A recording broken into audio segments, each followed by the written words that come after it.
Hello, hello, hello. Welcome to another Gist Day on Tell Texas Inspirational Corner channel on YouTube. I dey greet una all in the name of Jesus. I want to use this opportunity to say a very big, mighty, heavy thank you to everybody wey don subscribe for this our channel.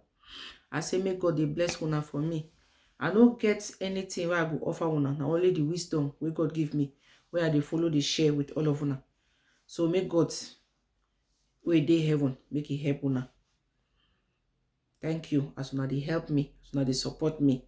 May God also support you in every area of your life where you need support. In Jesus' name, amen. As you watch, you continue to share, and subscribe. Share with friends. Invite your friends to subscribe. Please. Thank you so much. Today, I want to talk about um una know say topics where they used to touch me plenty now about when it concern our children. It concern me well. The thing be say everybody gets a own way they bring up a child. We it is say it is good for them.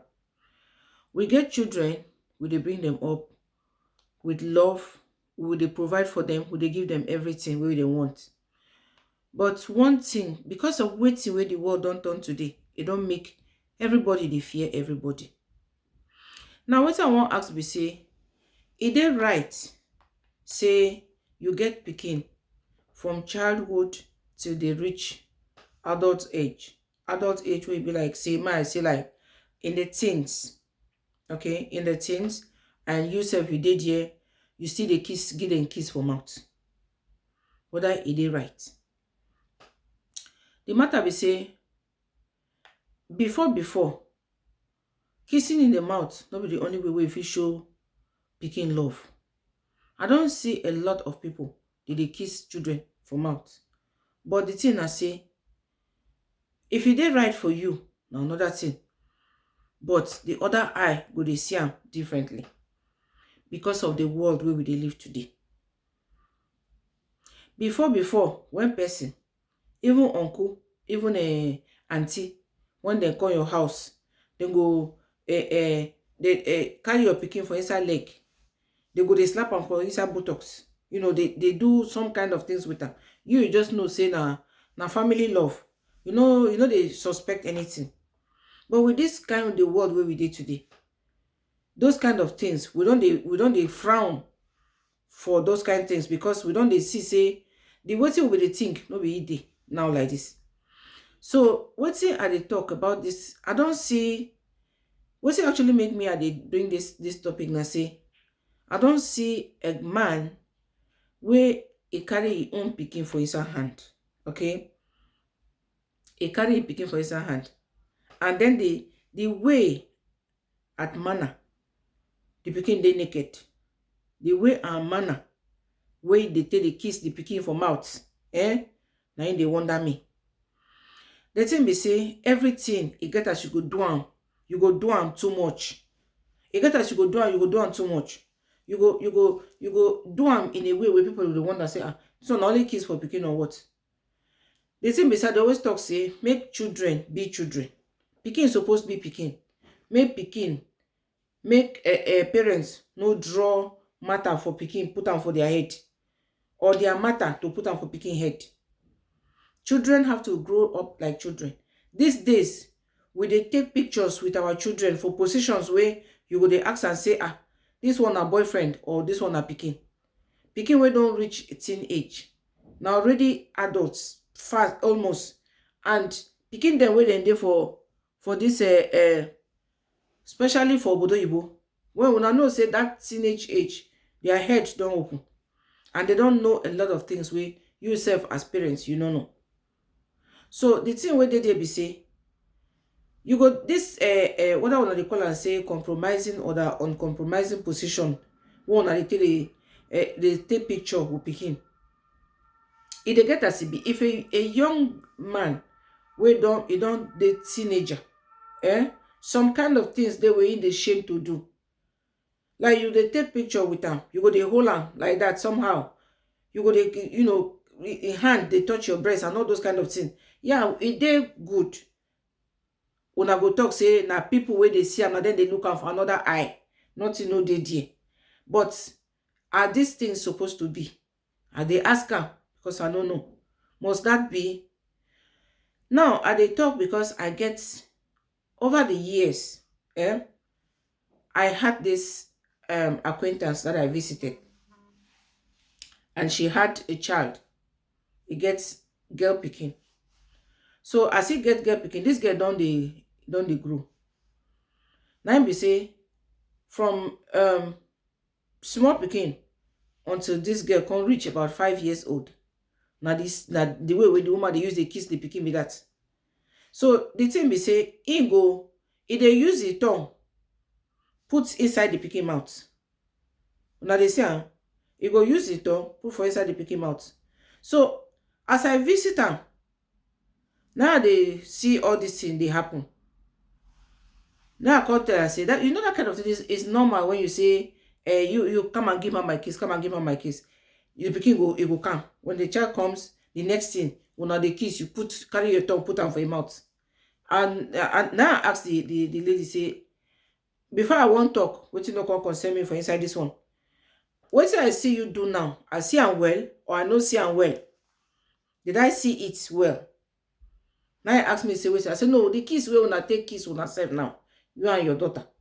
The kiss na real one, I be na real, which one? He say, yes, na just a kiss wey from mother to daughter. I say, mother to daughter kiss. You put your tongue for your mouth. I be na my eye. Maybe I don't wear my lenses. I don't see well. And he say, yes, now I put my, just nonchalantly like that. Now I say, you put your tongue inside your picky mouth. All this, now like that, they tell you, say, when you won't kiss pikin, now like that you go kiss and you put your tongue for your mouth. It be your boyfriend. Now your njomba, when you put your tongue for your mouth. So this kind of things, now you come tell me, say, so if they kiss pikin, they know they put tongue for pikin mouth. Now I ask and say, why you go they put tongue for pikin mouth? You know fit put tongue for pikin mouth now.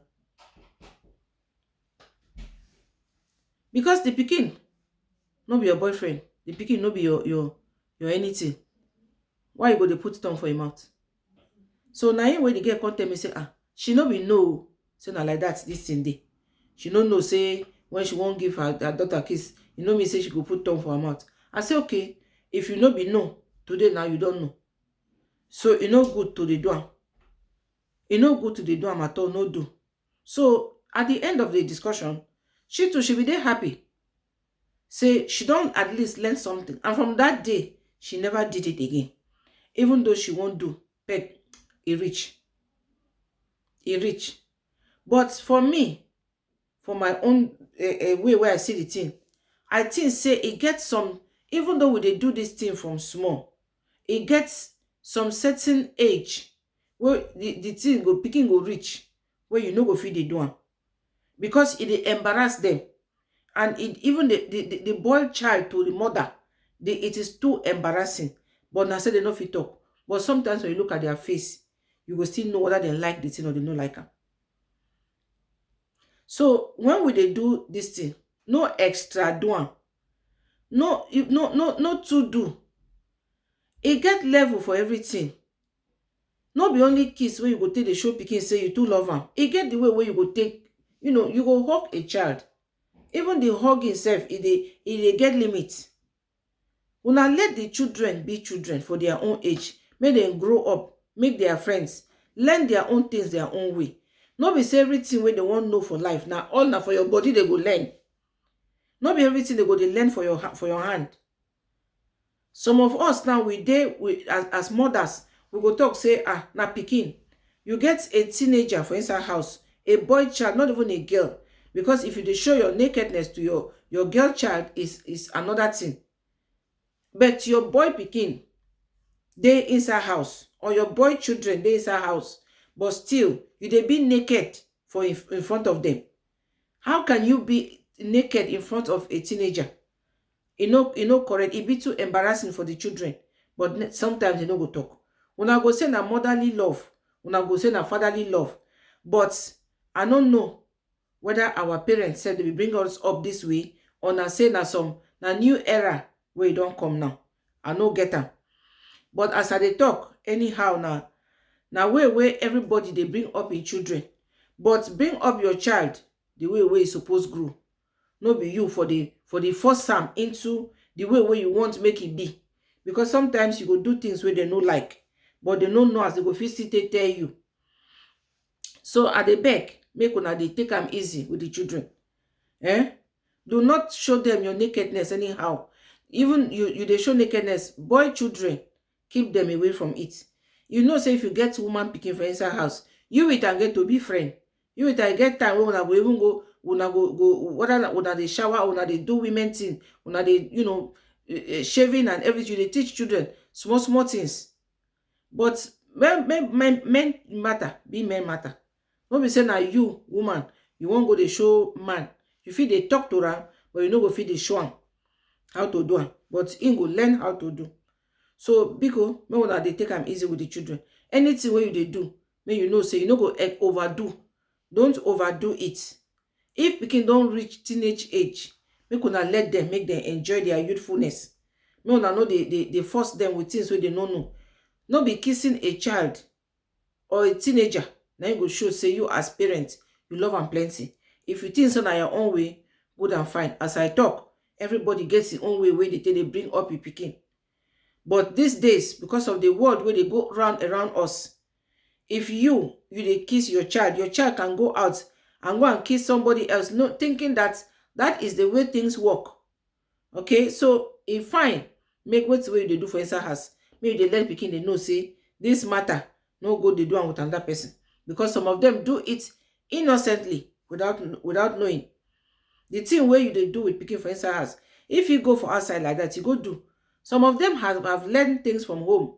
Some of them don't see how their parents they sleep together. Or mama they do totori, or papa they do totori. They go school, they go carry a person, come follow they do totori with them. So the thing be say innocently the children do things without knowing.